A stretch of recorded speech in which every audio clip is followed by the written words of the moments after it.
বিসমিল্লাহির রহমানির রহিম। আসসালামু আলাইকুম। আমি এখন রান্না করব দেশি মুরগি আলু দিয়ে ঝোল। প্রথমে তেজপাতা দিয়ে দিলাম, তারপরে লবঙ্গ, এলাচ, দারচিনি। এটাকে আগে একটু ভালোভাবে ভেজে নেব।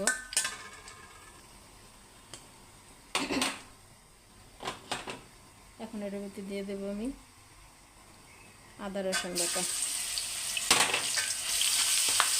এটাকে কষিয়ে নেব।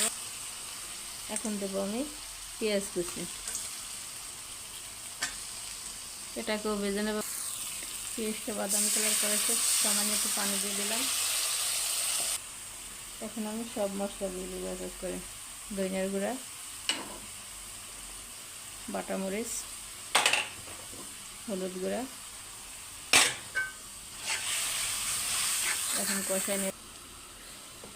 আগে আমি মাংস কেটে দিয়ে রাখছিলাম, আলু আর মাংস একসঙ্গে দিয়ে দেবো। এখন এটাকে ভালোভাবে কষিয়ে নেব।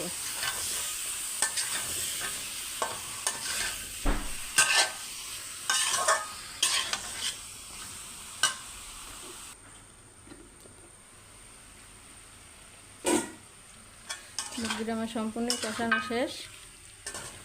এখন আমি এটার ভিতরে জল দিয়ে দেবো পরিমাণ মতো। গরম পানি করে রাখি, সেটা দিয়ে দেব।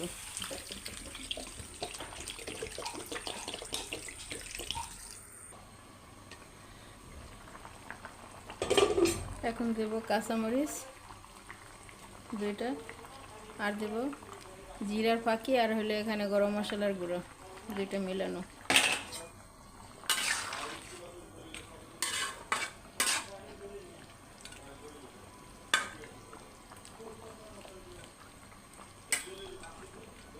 হয়ে গেছে, এখন নামাই নেব মুরগির ঝোল।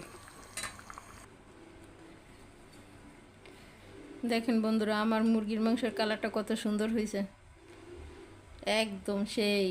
দেখতে খুব সুন্দর লাগতেছে মুরগির মাংসের ঝোল।